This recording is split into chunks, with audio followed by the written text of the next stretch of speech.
ወዘንቱ ቀሊል በቅድመ አዕይንቲሁ ለእግዚአብሔር ይህም በእግዚአብሔር ዓይን ቀላል ነው።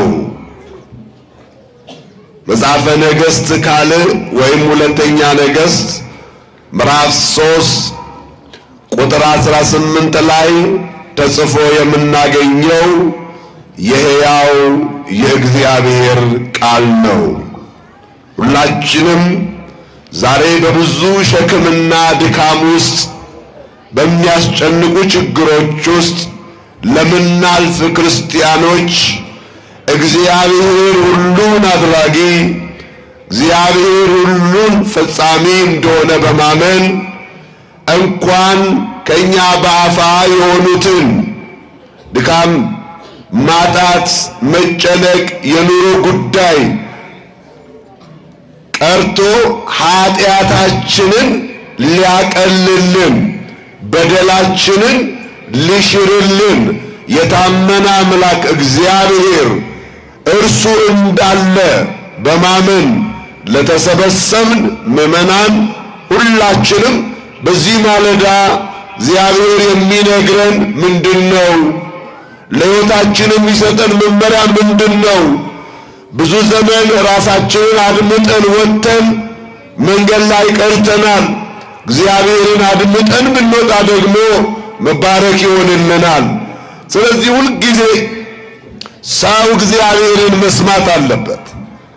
መጽሐፍ እንደሚለው የሚሰማኝ በእርጋታ ይቀመጣል፣ ከመከራ ስጋትም ያርፋል። እግዚአብሔር ያሳርፈን። መጽሐፈ ምሳሌ ምዕራፍ 1 ቁጥር 33 ላይ እግዚአብሔር ነው ይህንን ያለው። ዛሬ መረጋጋት በሌለበት ዓለም ውስጥ ሰው ሁሉ በልዩ ልዩ ውጥረት ውስጥ እያለፈ ባለበት በዚህ ሁኔታ ውስጥ እንደ እግዚአብሔር ያለ የሚያሳርፍ የለም። ለዚሁ ነው የሚሰማኝ በእርጋታ ይቀመጣል ነው ያለው። ምን የሚለኝ የሚሰማኝ፣ ሊሰማኝ የሚወድ። ስለዚህ እግዚአብሔርን የምንሰማበት ሰዓት፣ እግዚአብሔርን የምናደምጥበት ጊዜያቶች አሉንና ከነዛ ጊዜያቶች አንዱ ይሄ ነው። ሌላው አገልግሎት ማድመጥ፣ መስማት፣ ማስተዋል ይፈልጋል። ከሁሉም በላይ ደግሞ የእግዚአብሔር ቃል ሰው ለእያንዳንዱ ነገሩ እግዚአብሔር የሰጠው ትልቅ ጸጋ ስላለው እሱን በማመን እንድንሰማ ነው መልእክታችን። የትምህርቱ ርዕስ ይህም በእግዚአብሔር ዓይን ቀላል ነው የሚል ትምህርት ነው። እስቲ በሉላችሁም፣ እስቲ በሉ። በቃ እኮ ራሳችሁን ለእግዚአብሔር አሳልፋችሁ ሰጣችሁ የከበዳችሁ ነገር ሁሉ በማን ዓይን ቀላል ነው?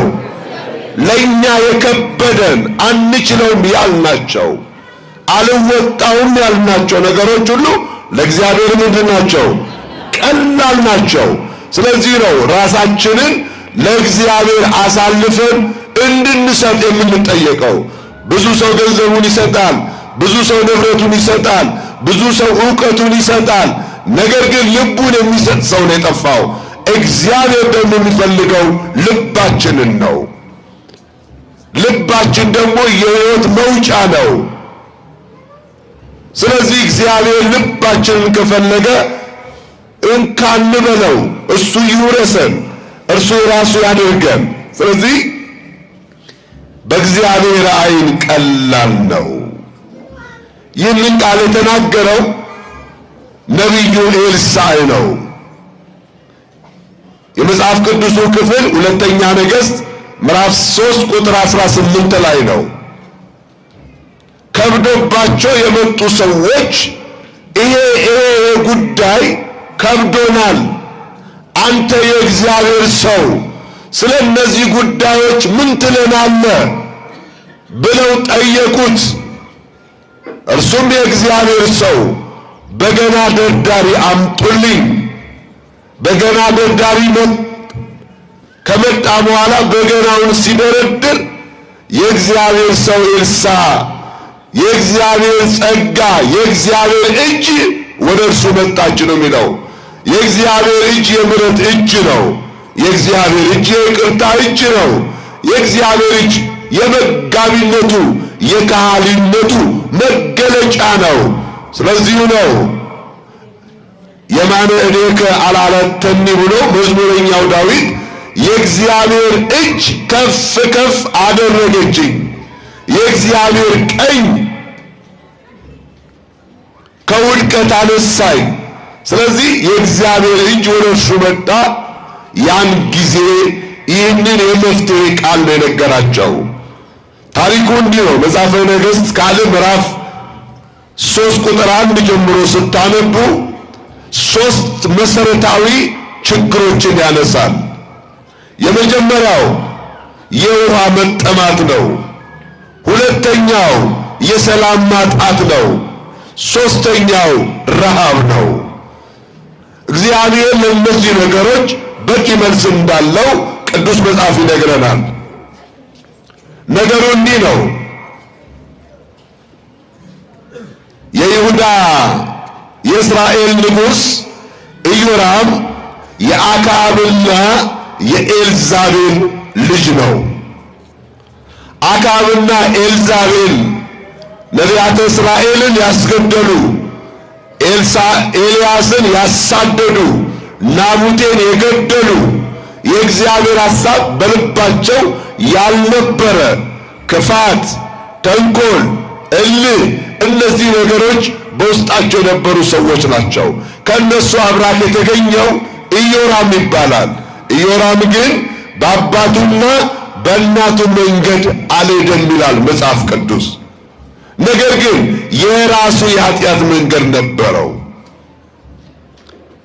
አክዓብ ከሞተ በኋላ የሞዓብ ንጉሥ ለእስራኤል አልገብርም ባለ ሰዓት በጠላትነት ሁለቱ መካከል ላይ ተነሳ።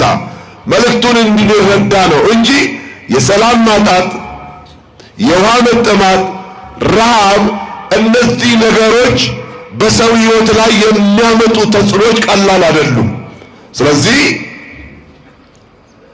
ችግሩ እየባሰ እንደመጣ የተረዳው የእስራኤል ንጉሥ ቀጥታ የይሁዳ ንጉሥ ኢዮሳፍጥ ይባላል ጠይቆት እባክህ እርዳኝ፣ አባቴ በሕይወት በነበረበት ዘመን ይታዘዝ፣ ይገብር፣ ይገዛ የነበረው የሞዓብ ንጉሥ አልታዘዝ ብሎኛል። ስለዚህ ጦርነት ሊገጥም ነው፣ ችግር ውስጥ ነው ያለ ነው። በዚህ ጉዳይ አግዘኝ ብሎ የይሁዳን ንጉሥ ጠየቀው።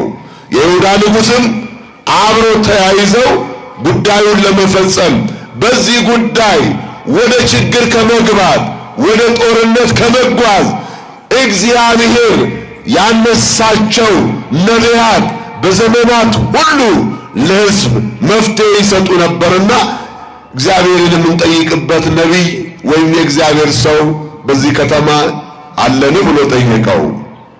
ያን ጊዜም አንድ የእግዚአብሔር ሰው የሳፋጥ ልጅ ኤልሳ የሚባል ከዚህ ከከተማው ሸሽቶ በዚህ በዋሻ ውስጥ ይኖራል፣ እሱን ብንጠይቀው የእግዚአብሔርን መንገድ ያሳየናል አሉ። እግዚአብሔር የእግዚአብሔርን መንገድ የሚያሳዩትን አባቶቻችንን፣ ወንድሞቻችንን፣ መምህራንን እንድንሰማቸው ለምድሪቱ መፍትሄ ነው።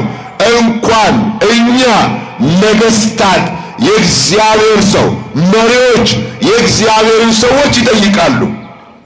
ሀገር የሚመራው ሰላም የሚሆነው የእግዚአብሔር መንፈስ ባላቸው እግዚአብሔርን በሚፈሩ ሰዎች ደግሞ በሚያከብሩ ሰዎች እገዛ ነው።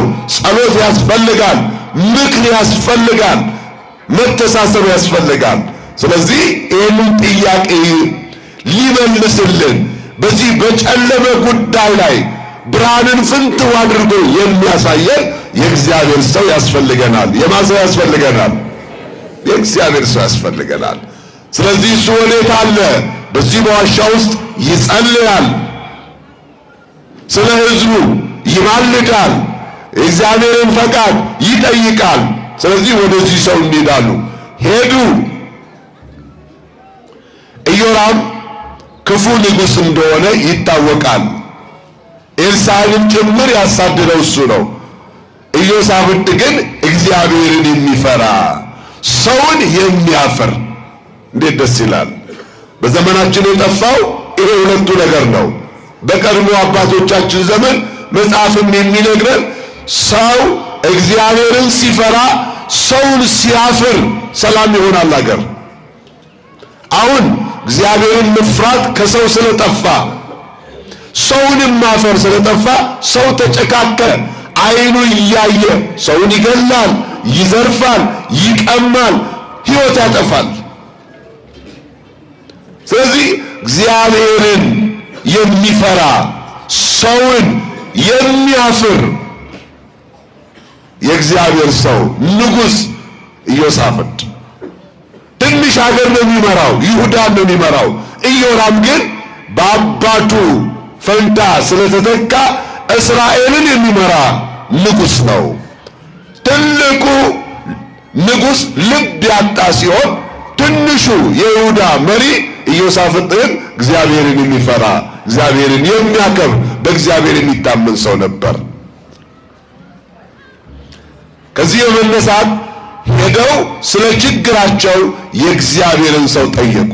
ምዕመናን ወደ ቤተ ክርስቲያን ስንመጣ በጨነቀን መፍትሄ ባጣንበት በታወክንበት ጉዳዮች ወደ ሌላ መፍትሄ ከመሄዳችን ወደማይጠቅም መንገድ ከመሄዳችን በፊት የእግዚአብሔርን ሰዎች መጠየቅ ያስፈልጋል። የእግዚአብሔር ቃል ምን ይላል? በዚህ ጉዳይ አባቶቻችን ምን ይላሉ? መፍትሄ አለ እግዚአብሔር ጋር። ስለዚህ የእግዚአብሔር ሰው ኤልሳዕ ጋር ሄዱ። ኤልሳዕም የበገና ድምፅ በሰማ ጊዜ የእግዚአብሔር እጅ ወደሱ መጣ። ለዚሁ ነው ዝማሬዎቻችን የእግዚአብሔርን መልእክት ያመጣሉ። ስንዘምር ፕሮግራም ለመሸፈን ጊዜ ለማሳለፍ አይደለም፣ እግዚአብሔርን ለማምለክ ነው የምንዘምረው በማስተዋል። አንዳንድ ጊዜ መዝሙር ለልጆች መዝሙር ለሕፃናት ይመስለናል። የእግዚአብሔር መንፈስ ያለባቸው ቅዱሳን በምስጋና ነው ሕይወታቸውን ያሳለፉት። ስለዚህ የእግዚአብሔር ሰው ኤልሳዕ በገናው ሲደረደር የእግዚአብሔር መንፈስ ወደ እርሱ መጣ። የሚሰራው መንፈስ ያ መንፈስ ከእሱ ርቆት ነው ወይ እንዳንል አራቀውም። አሁን ግን ስራ ሊያሰራው መፍትሄ ለሰው እንዲሰጥ ሰዎች የተጨነቁበትን ጉዳይ እንዲያሳርፋቸው የእግዚአብሔር እጅ የእግዚአብሔር መንፈስ ወደ ኤልሳዕ መጣ። ያን ጊዜ ኤልሳዕም እንዲህ አላቸው፣ እናንተ የይሁዳና የእስራኤል ነገሥታት ሆይ ችግራችሁ ምንድን ነው ብሎ ጠየቃቸው። የመጀመሪያው የውሃ መጠማት ነው። ሰው ያለ ምግብ እንደ እግዚአብሔር ቃል 40 ሌሊት 40 መዓልት ቆይተዋል። እነ ሙሴ እነ ነቢዩ ኤልያስ ጌታችን ኢየሱስ ክርስቶስም ሌሎችም ቅዱሳን ያለ ምግብ ቆይተዋል። ሳይንሱ ደግሞ ሰው ያለ ምግብ 7 ቀን ሊቆይ ይችላል። ተመልከቱ። ያለ ውሃ 3 ቀን ሊቆይ ይችላል። ያለ ተስፋ ግን 1 ደቂቃ ማለፍ አይችልም። እግዚአብሔር የሚያኖርን በምንድን ነው? በተስፋ ነው። ዳዊት ለዚሁ ነው አንተ ተስፋዬ ማን ነው ብሎ ጠየቀ። እግዚአብሔር አይደለም ብሎ መንፈስ ቅዱስ መለሰለት። ስለዚህ ለሰው ተስፋው መኖሪያው ነው። ዛሬ እንኳን በፊቱ የቆምነው በተስፋ ነው። እግዚአብሔር የጎደለውን ነገር ይሞላል፣ የጠመመውን ነገር ያቀናል፣ ለጭንቀታችን መፍትሄ ይሰጠናል ብሎ መምጣት ተስፋ ነው። እግዚአብሔር ነገን የሚያኖረን በተስፋ ነው። ስለዚህ የውሃ መጠማት እጅግ ከምግብ ማግኘት ከምግብ መብላት ይቀድማል።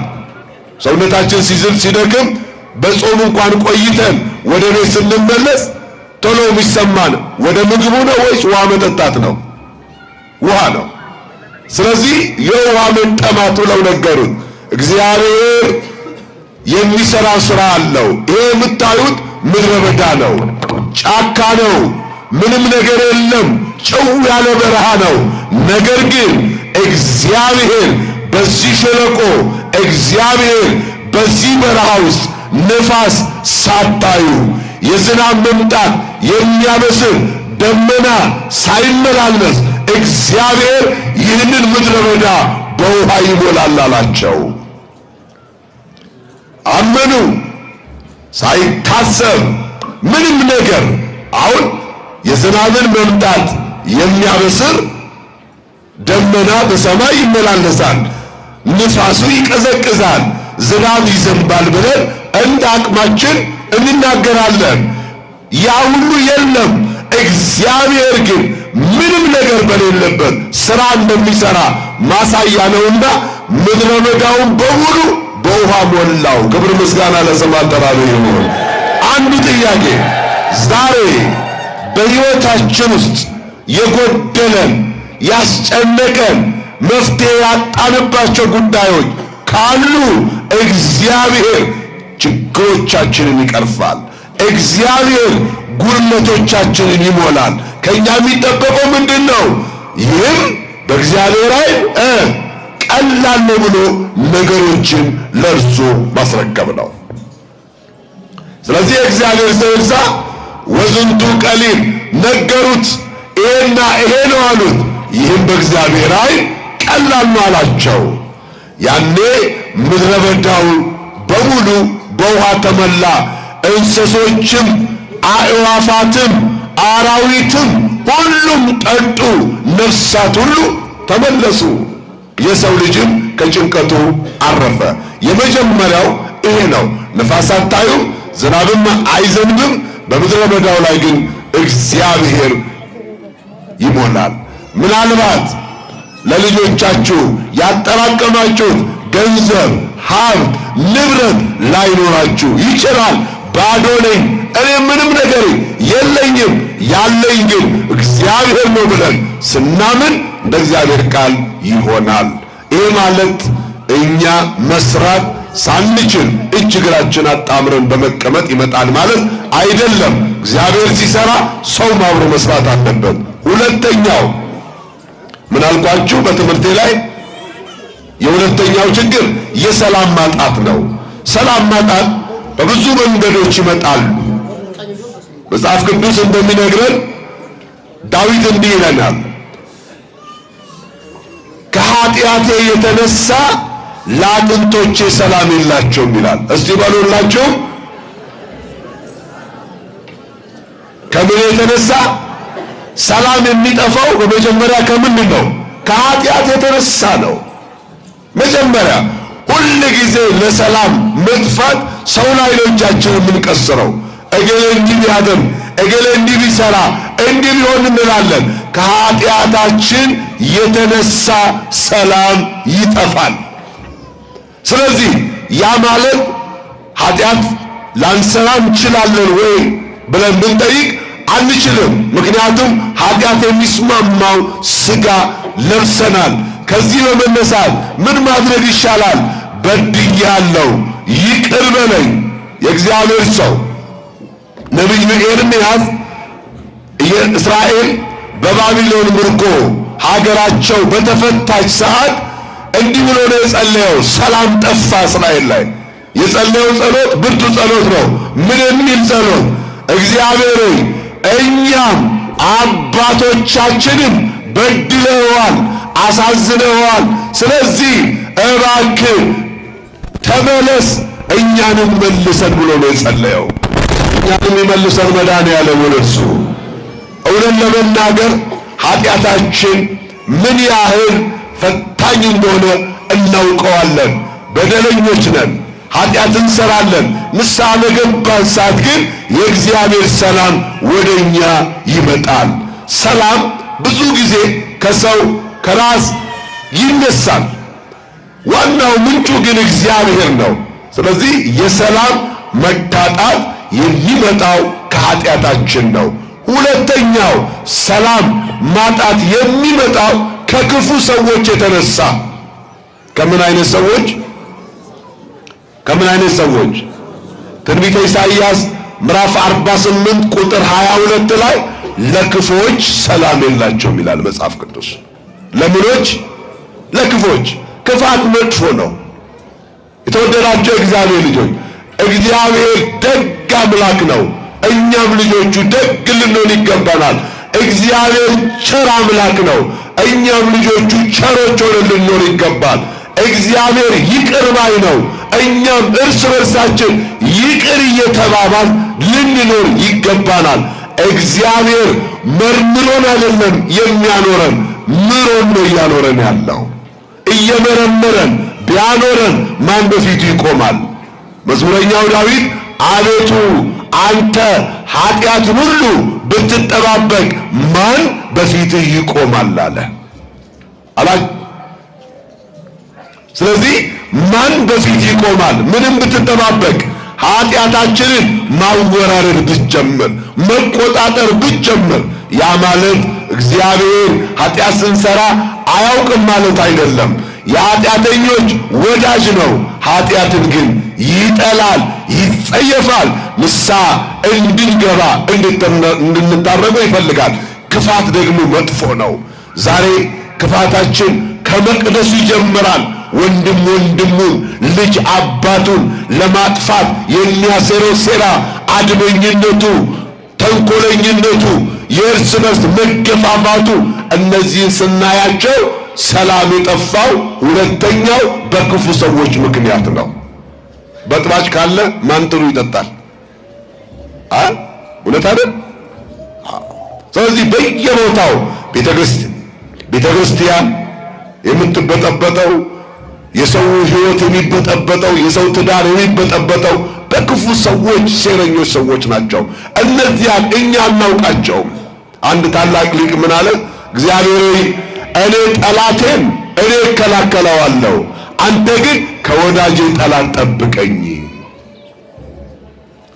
እውነት ማለት የወዳጅ ጠላት እንዴት እንደሚጎዳ እያመነው የሚከዳ ልባችንን የሚሰብር ብዙ ነገር አለ።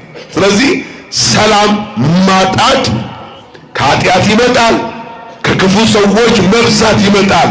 ስለዚህ ሁላችንም በእግዚአብሔር ፊት ይሄ እውነተኛው ሰላም ወደ ሕይወታችን እንዲመጣ እግዚአብሔራዊ ሰላም፣ መንፈሳዊው ሰላም ወደ ልባችን እንዲመጣ እኛ የሰላም ሰዎች ልንሆን ይገባናል። መጽሐፍ የሚነግረን በዚህ በዮሐንስ ወንጌል ምዕራፍ 15 ቁጥር 16 ላይ ሰላሜን እሰጣችኋለሁ፣ ሰላሜን እተውላችኋለሁ፣ ልባችሁ አይታወክ፣ እኔ የምሰጠው ሰላም ዓለም እንደሚሰጥ አይደለም አለ። ስለዚህ እግዚአብሔር ዛሬ ሰላምን ላጣ ነው ለእያንዳንዳችን ሰላሙን ይስጠን ለሁላችንም። ይህ ሁሉ ጸሎት ሰላም ለኩልክሙ እያልን እየጸለይን ምን ነው መደመጥ አቃተን? ልባችን ከፍቶ ይሆን? ኃጢአታችን በዝቶ ይሆን? አዎ፣ ምንም የማይዋሽ እውነት ነው። ኃጢአት፣ በደል ልባችንን ሁለንተናችንን ስለተቆጣጠረው ነው። ስለዚህ የሰላም አለቃ ኢየሱስ ክርስቶስ ያስፈልገናል።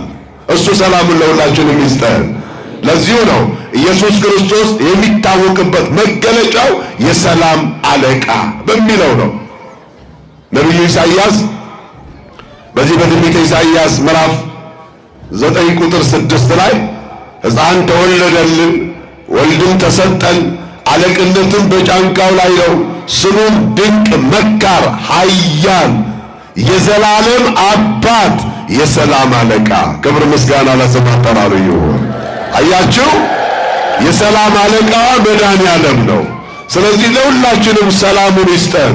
በቤታችን ሰላም ይሁን፣ በትዳራችን ሰላም ይሁን፣ በሀገራችን ሰላም ይሁን፣ በቤተ ክርስቲያናችን ሰላም ይሁን። ስለዚህ ምንድነው ችግራችሁ ብሎ ጠየቃቸው። ሰላም አጥተናል አሉት። ማንን? ነቢዩ ኤልሳዕን። አዎ ጠላቶቻችሁን የሚረታ እግዚአብሔር ከሁሉ በላይ ነው። ስለዚህ በዚህ ጦርነት እናንተ አትዋጉም፣ እግዚአብሔር ክንዱን ይዘረጋል። ክብር ምስጋና ለስሙ ይሁን። የእሱ ክንድ ጠላትን ይረታል። የተወደዳቸው የእግዚአብሔር ልጆች ይህንን እንደተናገረ ልክ የእስራኤላውያን ሰላም የእግዚአብሔር ሰው ኤልሳዕ በዚህ ችግር ውስጥ ነው ያላችሁት። አዎ ይህም በእግዚአብሔር ዓይን ቀላል ነው። በእግዚአብሔር ዓይን ቀላል ነው። የከበደው ለእናንተ ነው። የጨነቀው ለእናንተ ነው። ያቃታችሁ እናንተን ነው። እግዚአብሔር ግን ይችላል፣ መፍትሄ ይሰጣል። ዛሬ በዓለም ላይ ብዙ ሰላምን ከሰው አትጠብቁ፣ ከራሳችሁ ጀምሩ።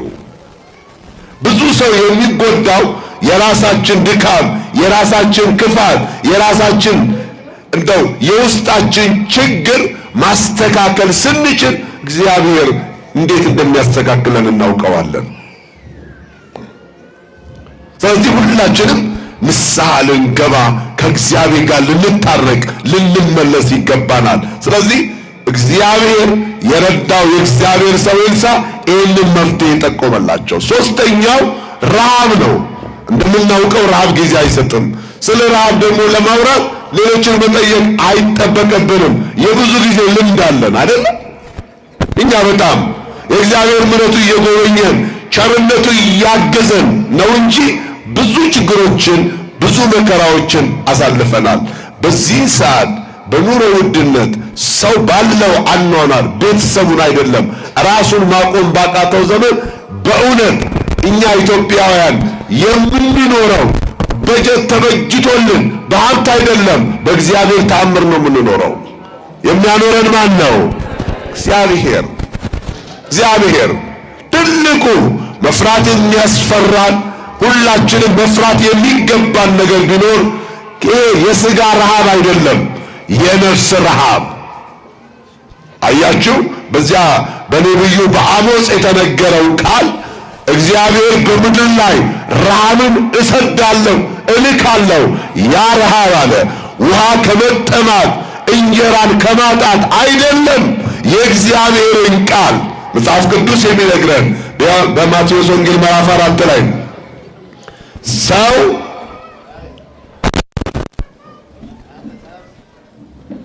ሰው ከእግዚአብሔር አፍ በሚወጣ ቃል እንጂ በእንጀራ ብቻ አይኖርም። እስቲ በሉ ይህንን ቃል ሰው በሉ ከእግዚአብሔር አፍ በሚወጣ ቃል እንጂ በእንጀራ ብቻ አይኖርም።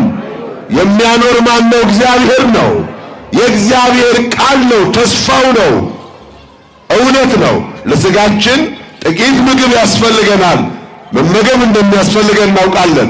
ለነፍሳችን ስንቶቻችን ትኩረት ሰጥተን እግዚአብሔርን እንሰማዋለን? የእግዚአብሔርን ቃል እናደምጣለን። አዎ በእግዚአብሔር ፊት ስንመጣ ብዙ ነገሮቻችን በፊቱ እናስቀምጣለን። ይሄ ጎሎብኛል፣ ይህንን አድርግልኝ፣ የልጄ ጉዳይ አንተ ፈጽምልኝ። እነዚህ ነገሮች አሉ። ግን ሰላም ማደራችን ጠዋት ስንነሳ እነዚህ አምስቱ ጣቶቻችን መዘርጋት መታጠፋቸው እግዚአብሔር እንድናመሰግን አያደርገንም? ከአልጋችን ወርደን በእግራችን መራመዳችን እግዚአብሔር እንድናመሰግን አያደርገንም? አዎ። ስለዚህ የተደረገልን ብዙ ነው። የጎደለንን ነገር ነው የሚያሳየን ሰይጣን ሁልጊዜ። እግዚአብሔር ያደረገው ብዙ ነው።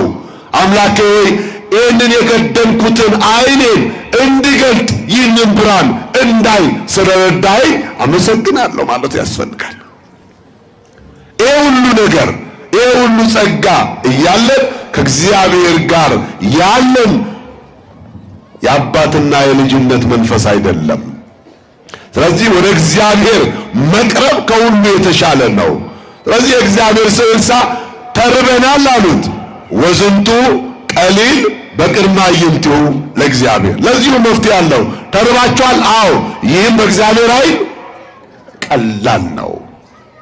መጽሐፈ ነገሥት ካልዕ ምዕራፍ 7 ቁጥር 1 ሄዳችሁ ስታነቡ እንዲህ አላቸው። ዛሬ ገበሬው የዘራው አረንጓዴ ዘር ምድሪቱ ላይ አይታይም። ምንም ነገር ላይታይ ይችላል። እግዚአብሔር ግን ዛሬ በዚች በሰማርያ በእስራኤል ምድር ውስጥ ያለምንም እዚህ ጋር በምታዩት እዚያ ጋር እንደምታዩት በዚህ በሰፈሩ በዙሪያው በምትመለከቱት ነገር ሳይሆን እግዚአብሔር በማይታየው ነገር ይባርካችኋል፣ ታያላችሁ አላቸው። ስለዚህ በዚህ በኩል ስትመለከቱ የተፈጨ የስንዴ ዱቄት በ2 ሸቅል በ2 ብር ትገዛላችሁ። በዚህም ስፍራ ምንም ነገር ባልነበረበት በ1 ሸቅል ወይም በ1 ብር 1 ኩንታል ስንዴ ትሸምታላችሁ ብሎ የእግዚአብሔር ሰው ኤልሳዕ ነገሩን አቅሎ ነገራቸው። በዚህ ሰዓት የኢዮራም ጦር አበጋዝ የነበረው እንዴት ይሆናል አለ። እንዴት ይሆናል? ገበሬዎች የሉም፣ እርሻ የለም፣ መሬት የለም፣ አዝመራ የለም፣ ምድሩን ስታይ ደረቅ ነው። አንተ የእግዚአብሔር ሰው ትቃዣለህን አለው። አልቃዠውም፣ እግዚአብሔር ይችላል አላቸው። እግዚአብሔር ይችላል፣ እግዚአብሔር ይችላል አላቸው። ነገር ግን እግዚአብሔር ማመን ከእናንተ ይጠበቃል፣ ያደርጋል ብላችሁ እመኑት አላቸው። የሚገርመው ኢዮራም ማመን አቃተው፣ ወታደሩ ማመን አቃተው። ኢዮሳፍጥ ግን አመነ፣ እግዚአብሔር ይችላል አለ። እንዴት ደስ ይላል! እስቲ ባሉ ሁላችሁ እግዚአብሔር ምን ይላል? እግዚአብሔር ምን ይላል? ይችላል። የትኛውንም ጉዳይ እግዚአብሔር ይችላል። በቃ በእርሱ መታመን ነው፣ በእርሱ መደገፍ ነው። እግዚአብሔርን መጠጋዬ፣ አምባዬ፣ አለቴ ብለን በሱ መደገፍ ነው። ያ የተደገፍነው እግዚአብሔር አያሳፍረንም። ስሙ ለዘላለም የተመሰገነ ይሁን። የሚያግዘን ጉልበት የሚሆነን በነገሮች ሁሉ ካለንበት ሁኔታ እንድንወጣ የሚያደርገን እግዚአብሔር ያንኑ የእግዚአብሔርን ሰው ተመልከቱ። ይህንን ቃል ሰማ። አንድ ነገር ግን ኤልሳዕ ተናገረ። አንተ የኢዮራም ከባዱ ጀነራል ባለስልጣን እግዚአብሔርን አታምንም? ምንም ነገር በሌለበት እንዴት ልመን አለ። ይህንን የሚለው ሳይንሱ ነው። ሳይንስ ከምንም ተነስቶ ምንም ነገር ማመን አይፈልግም። ሁሉም ነገር ፕሩፍ ማድረግ የሚፈልገው ዳሶ አይቶ ነው። እምነት ግን አይቶ አይደለም። አያችሁ፣ ቅዱስ ጳውሎስ እኛ በማየት አይደለም በእምነት ነው የምንመላለሰው አለ። ምክንያቱም እምነት አይታይም። ቅዱስ ጳውሎስ እንዲህ ነው ያለው፣ እምነት ተስፋ ስለምናደርገው ነገር የሚያስረዳን፣ ስለማናየው ነገር የሚያስረግጥልን ነው። እግዚአብሔርን ያየው ማን አለ ከእናንተ መካከል? አቤት! እግዚአብሔርን ያየው ማን አለ? በስራው አይተናል፣ በስራው አይተናል። እግዚአብሔር ይህንን ሰማይና ምድርን ሰራ ስንል የሰው ቴክኖሎጂ የዚህ ዓለም ዕውቀት የቱሉ ያህል ቢረቅ ይህንን መስራት አይችልማ። የእግዚአብሔርን መኖር በስራው እናያለን። ስራውን እያደነቅን እንኖራለን። ስለዚህ እግዚአብሔርን ያየው የለም። ነገር ግን በእምነት ነው አለ እግዚአብሔር። እኔ ካለው እኔን ያኖረኝ እግዚአብሔር አለ፣ እኔን የፈጠረኝ እግዚአብሔር አለ ብለን በሱ እንደገፋለን። ስለዚህ አታምንም አለው ጀነራሉን። አይ እኔ በሚታይ ነገር እንጂ በማይታይ ነገር አላምንም አለው። እንግዲያውስ እግዚአብሔር ሲያደርግ ዓይን ያያል አለው። የሚሰራውን ስራ ተአምሩን በዓይንህ ታያለህ፣ ሳትበላ ግን ትሞታለህ አለው። እንደተናገረው እግዚአብሔር ባልታሰበ ሁኔታ ላይ በዚያ ተራራ ላይ የሚገርም የዱቄት ፋብሪካ በቀኝ በዚህ በኩል ደግሞ የእህል በረከት አትረፍርቦ የሰማርያን ረሃብ እግዚአብሔር አስቆመ። ክብር ምስጋና ለስሙ አጠራሩ ይሁን። ዛሬም በሕይወታችን ውስጥ ትልቁ ነገር አሁን እንደው ስለ ሽሮ፣ ስለ በርበሬ፣ ስለ ጤፍ፣ ስለ እንጀራ፣ ስለ ሊኖ ገዶን አይደለም እምናወራው። የእግዚአብሔር መንግስት አጀንዳው ይሄ አይደለም። እሱ አለ ትርፍ ነው። ምክንያቱም ስለምትበሉ፣ ስለምትለብሱ፣ ስለምትጠጡ አትጨነቁ ብሎ የነገረን ማን ነው? ጌታችን መድኃኒታችን ኢየሱስ ክርስቶስ ነው። እናንተ ግን አለ ይህንን አሕዛብም ይሹታል፣ የማያምኑትም ይሹታል። የዕለት ጉርስ የዓመት ልብስ ፍለጋ በዚያም በዚህም ይሯሯጣሉ። የምታዩት በሙሉ ያንን ፍለጋ ነው።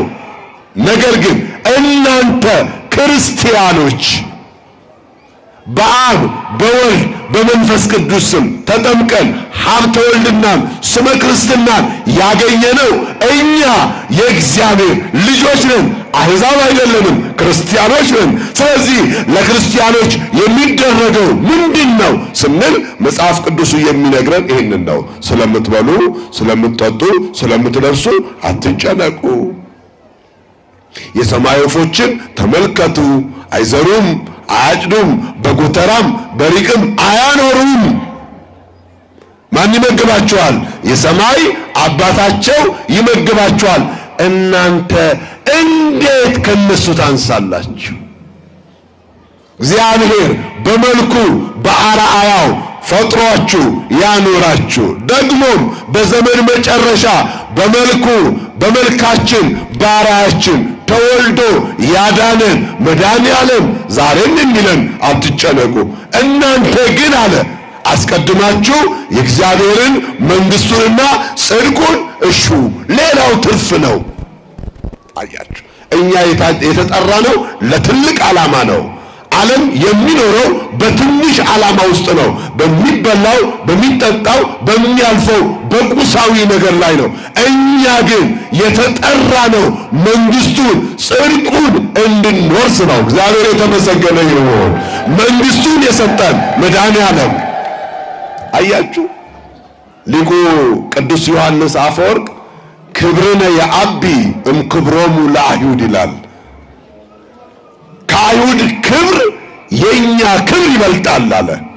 እስቲ በሉላችሁ፣ ከአይሁድ ክብር የክርስቲያን ክብር ይበልጣል። እኛ ብልጫ ያለን ክርስቲያኖች ነን። ክርስቶስ የሞተልን ክርስቲያኖች ነን። መስቀል ላይ ተሰቅሎ ያዳንን ቤዛ የሆነልን ስለኛ ብዙ ዋጋ የከፈለልን አምላክ ያለንን ስማን ብለን የምንጮህ ብቻ አይደለም፣ እኛን የሚሰማን ነገር ሁሉ የሚሰማው አምላክ ነው ያለን። ክብር ምስጋና ለስሙ አጠራሩ ይሁን። የእኛን ሥጋ ነስቷል። በድንግል ማርያም በኩል ከእኛ ጋር ተዛምዷል፣ ተዋህዷል። ስለዚህ ስንራብ ይሰማዋል፣ የሚራብ አካል ነስቷል። ስንጠማ ይሰማዋል፣ የሚጠማ አካል ነስቷል። ስንታመም ይሰማዋል፣ የሚታመም ሥጋን ነስቷል ከኛ በድንግል ማርያም በኩል። ስለዚህ ቅርባችን ነው እግዚአብሔር ቅርባችን ነው። ለዓይናችን እቺ ቅንድባችን ቅርብ ናት። አዎ ከዓይናችን በላይ ለልባችን እግዚአብሔር ቅርባችን ነው። ኢሳይያስ እንዲህ አለ፣ ብዙ መከራ በዙሪያው በከበበ ሰዓት ኃጢአተኞች ዙሪያውን ከበው ባስጨነቁ ሰዓት የሚያጸድቀኝ ቅርብ ነው ብሎ ተናገረ። እስቲ በሉላችሁ፣ የሚያጸድቀኝ የት ነው? ቅርብ ነው። እግዚአብሔር ከኛ ጋር ነው፣ አይተወንም። የሚራራ ይቅር የሚምር አምላክ አለን። በፊቱ እንመላለስ። ነገሮቻችን ሁሉ ዛሬ የከበደን ነገር ምንድን ነው?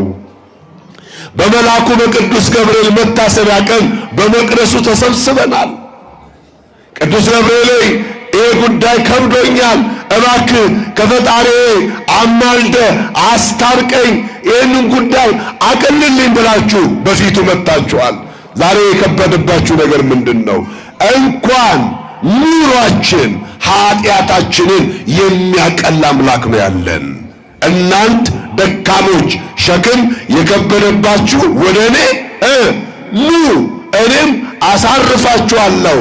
ቀንበሬ ልዝብ ሸክሜም ቀሊል ነው፣ ለነፍሳችሁ እረፍት ታገኛላችሁ። ክብር ምስጋና ለስሙ አጠራሩ ይሁን። ለነፍሳችን እረፍትን የሚሰጠን አምላክ ነው ያለን። በዮሐንስ ወንጌል ምዕራፍ 6 ቁጥር 37 ላይ ለዘመጻ ሀቤ ኢይሰድዶ ወኢያውፅኦ አፍአ፣ ወደ እኔ የሚመጣውን ወደ ውጭ አላወጣውም፣ እንዲራብ አላደርገውም፣ እንዲሰቃይ አላደርገውም፣ ወደ እኔ የሚመጣው። ይህ ማለት ግን ክርስቲያን ሆኖ መከራ የለም ማለት አይደለም። መጠማት አለ፣ መራብ አለ፣ መገፋት አለ፣ መውደቅ አለ፣ መነሳት ደግሞ አለ። በስሙ ታምነናል። ስለዚህ እግዚአብሔር ጋር መተናል፣ መድኃኔዓለም ጋር መተናል። ኢየሱስ ክርስቶስ ስሙ የሚነገርበት ቅዱስ ሥጋው ክቡር ደሙ በሚሰተትበት በሚዘጋጅበት ስፍራ ላይ ተሰብስበናል። ስለዚህ እባካችሁ ከብዷችሁ መታችሁ እንደ ከበዳችሁ አትውጡ። መድኃኔዓለም ያቀላል። ንገሩት ለሱ ይችላል እግዚአብሔር። በእግዚአብሔር ዓይን ሁሉም ነገር ምንድነው? ቀሊል ነው። ወኩሉ ቀሊል በኀቤሁ በእርሱ ዘንድ ሁሉም ነገር ቀላል ነው። የሚጠበቀው ከኛ ምንድነው ስንል ማመን ነው። በእርሱ ማመን፣ በስራው ማመን፣ በእርሱ መደገፍ። እግዚአብሔርን አንተ መታመኛዬ ነህ እለዋለሁ፣ መጠጊያዬ ነህ እለዋለሁ፣ ባገኘኝ መከራ ሁሉ አንተ ታዳጊ ነህ እለዋለሁ ያለው ዳዊት። እግዚአብሔርን ሁል ጊዜ በፊቱ ስንቆም ስለ ችግራችን አይደለም መዘርዘር አለብን። እግዚአብሔር ትልቅ አምላክ እንደሆነ፣ እግዚአብሔር የሚሰራ አምላክ እንደሆነ፣ ታሪክን የሚቀይር አምላክ እንደሆነ፣ ስለዚህ ወደ እርሱ መጥተን የሚከብደን ነገር የለም። እናንተ ደካሞች አለ። የወደደን እኮ እግዚአብሔር ብርቶች ሆነን አይደለም። እግዚአብሔር እኮ ያፈቀረን ጻድቃን ሆነን አይደለም። እግዚአብሔር እኮ ከኛ ጋር የሆነው ወዳጆች ሆነን አይደለም። ቅዱስ ጳውሎስ በሮሜ ምዕራፍ 5 ከቁጥር 6 ጀምሮ እንዲህ ይላል፣ ገና ደካሞች ሳለን እግዚአብሔር ወደደን፣ ገና ኃጢአተኞች ሳለን እግዚአብሔር አፈቀረን፣ ጠላቶቹ ስንሆን በልጁ ሞት ታረቀን። እግዚአብሔር የወደደን ኃጢአት ደካሞች እያለን ነው። ደካማን ሰው ማን ይፈልጋል? ማን ይፈልጋል? በቤታችን እንኳን ሰራተኛ ለመቅጠር ደካማ ሰራተኛ ትቀጠራለች። እግዚአብሔር ግን ደካሞችንም ይወዳል። ሁላችንም ደካሞች እያለን የወደደን። ስለዚህ እግዚአብሔር የሚወደን አምላክ በሕይወታችን ውስጥ ዛሬ የምናየው ሰው ራሱን በገዛ ራሱ ማጥፋት ሕይወቱ ላይ ሌላ ውሳኔዎችን መወሰን የመጣው ከተስፋ መቁረጥ እግዚአብሔር አፍቃሪ አምላኩ እንደሆነ የኛ አትፍራ አለ እኮ በዚህ በትንቢተ ኢሳይያስ ምዕራፍ 43 ቁጥር 1 ላይ እስራኤል ሆይ አትፍራ ተቤዥቻለሁና አንተ የእኔ ነህ። በውሃ ውስጥ ባለፍክ ጊዜ ውሃው አያሰጥምም፣ በነበልባል ውስጥ በሄድክ ጊዜ ነበልባሉ አይፈጅም፣ በእሳት ውስጥ በሄድክ ጊዜ እሳቱ አያቃጥልም፣ ምክንያቱም አንተ የእኔ ነህ አለ። አንተ የማን ነህ? እኛ የማን ነን? ታዲያ እግዚአብሔር የእኔ የሚለው ዓለምና በመላዋ እኮ የእግዚአብሔር ናት። እግዚአብሔር ግን በግልጥ የኔ የሚለው እኛን ነው። ክብር ምስጋና ለስም አጠራሩ ይሁን። ለዚህ እኮ ማስረጃው የኔ ነው የሚለው በዋጋ እኮ ነው የገዛን። እኛ የተገዛነው እኮ እንደው በወርቅ በእንቁ በሚያልፈው በዚህ ዓለም በየትኛውም ገንዘብ በማይተመን በደሙ እኮ ነው የዋጀን። እናንተ የእኔ ናችሁ በደሜ ዋጅቻችኋለሁ ነው ያለው። ስለዚህ የእግዚአብሔር ገንዘብ ነን። ከራሳችን ጠጉር አንዲት እንኳን ያለሱ ፈቃድ የምትወድቅ አይደለችም። ስለዚህ እኛ የእግዚአብሔር ነን። እግዚአብሔርን የሚያህል አምላክ እያለን ጌታ እያለን ስለምን እንጨነቃለን? ተስፋችንን በእሱ ላይ እንድናኖር እሱን እንድንጠጋ ዛሬ በቅዱስ ገብርኤል መታሰቢያ ቀን መቅደሱን ሞልታችሁ እንዲህ አምሮባችሁ ስትታዩ ደስ ይላል። ሁል ጊዜ ግን ክርስትናችን እንዲህ ማብራት አለበት። የወር አይደለም፣ የዓመት ሰዎች አይደለንም። እግዚአብሔር የየዕለት አምላክ ነው። ስሙ የተመሰገነ ይሁን። የየዕለት የየጊዜዋ የየደቂቃዋ አምላካችን ነው። ከእሱ ጋር እንኖራለን። ስንወጣም ስንገባም እሱን እናስባለን፣ በእርሱ እንታመናለን። ከዚህ የተነሳ የሰማርያ የእስራኤል ሰዎች ከነዚህ ነገሮች ሁሉ ነገሮቻቸው ቀለውላቸው ታሪካቸው ተለውጦ ነው የሄዱት። በማን? በእግዚአብሔር። መንገዱን የጠቆመ ማን ነው? ነቢዩ ኤልሳ። የእግዚአብሔርን መንገድ የሚያሳዩ መምያር ሰናይቱ ለሚለው ትውልድ የእግዚአብሔር መንገድ ይሄ ነው፣ ሃይማኖቱ ይሄ ነው፣ ጽድቁ ይሄ ነው፣ ቅድስናው ይሄ ነው፣ እግዚአብሔር ይሄ ነው ብለው የሚነግሩን አባቶችን የሰጠን እግዚአብሔር የተመሰገነ ይሁን። በካህናቱ በአባቶቻችን እየተመራ የእግዚአብሔርን አቅጣጫ መንግስቱን ጽድቁን እንድንወርስ መንገዱን የሚያሳዩንን አባቶቻችንን እየሰማን ወደ እግዚአብሔር እንድንቀርብ ከእግዚአብሔር ጋር እንድንታረቅ ከራሳችን ጋር እንድንታረቅ ከጎረቤቶቻችን ጋር ሰላም እንድንፈጥር እርስ በርሳችን ተፋቅረን መንግስቱን ጽድቁን እንድንወርስ የእግዚአብሔር ቸርነት የእመቤታችን አማላጅነት የመልአኩ የቅዱስ ገብርኤል ተራዳይነት ከሁላችን ጋር ይሁን። ይህም በእግዚአብሔር ኃይል ምንድን ነው? እስቲ በሉ ሁላችሁም የትምህርቱ ርዕስ ይህም በእግዚአብሔር ኃይል በሉ። ይህም በእግዚአብሔር ኃይል ቀላል ነው። ምን የቱን የከበዳችሁ አሁን ቀለል እንድላችሁ የምትፈልጉ? አያችሁ፣ ንገሩት ተንበርክካችሁ። ይሰማል። የሁሉንም ጸሎት ሰምቶ የሚመልስ አምላክ ነው ያለን። በፊቱ በዚህ ጸጋ እንድንኖር የረዳን የአባቶቻችን የቅዱሳን አምላክ እግዚአብሔር ስሙ የተመሰገነ ይሁን።